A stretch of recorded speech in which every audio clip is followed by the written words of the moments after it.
In this video, you'll learn how to create a cover image for Facebook. Before we get started, if you're watching this video on YouTube, you'll find a link in the description below that will take you to our tutorial page on Corel's Discovery Center. Here you'll find a written copy of this tutorial along with a sample design file, so you can try the steps yourself.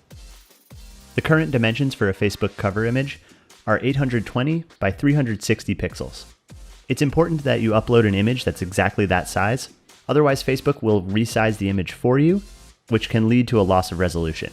So here I've created an 820 by 360 pixel document, and I've added these colored boundaries on the outside to show you what will be our safe area for both desktop and mobile display.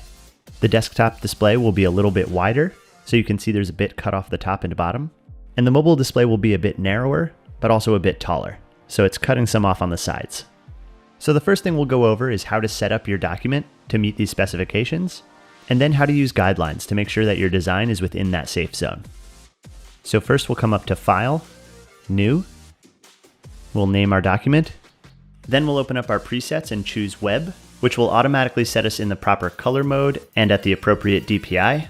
Then all we have to do is enter our dimensions for a Facebook cover photo and hit OK. Now the easiest way to add guidelines, since we know exactly where they need to go, is going to be to come up to Window, Inspectors, and open up the Guidelines Inspector. So you can see we're already set to add horizontal guidelines, and we can specify exactly where on the Y-axis we want that guideline to appear. So since we know Facebook cuts off 24 pixels from the top and bottom for desktop view, we'll input 24 pixels and then click Add. And you can see that our guideline has appeared right where we need it. Then since we know our height is 360, we'll enter 360 minus 24, and if we just hit return, CorelDraw will actually do the math for us to get 336, and we'll add another guideline there. Now we'll switch to vertical to set our guidelines for mobile view, and we know that Facebook will crop 90 pixels from each side, so we'll add one guideline at 90 pixels, and then one more at 820 minus 90, which comes to 730.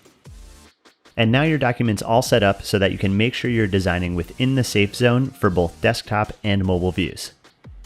Next, we're going to create a rectangle that's the exact size of our document, and we'll see why in a second. So holding Shift, we'll come over and double click on the rectangle tool, and then I'll just add a color just so we can see that that rectangle is actually there. Now we'll import a photo that we want to use as our background for our cover image. So I'll come up to File, go down to Place, I'll choose the file that I want to bring in, click Place, and then just click anywhere in the document to drop the photo.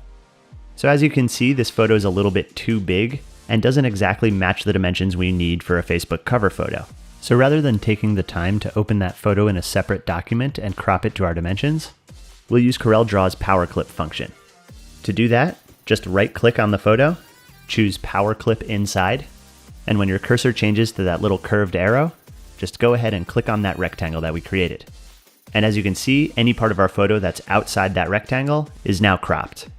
Of course, it's not exactly in the right spot, so we'll come up to Edit our Power Clip, and then drag the photo to wherever we want it to sit, again being aware of our safe zone. Once we're done with that, we'll come up and click Finish, and now let's import our logo. This time I'll just hit Command-I, which is a shortcut for place.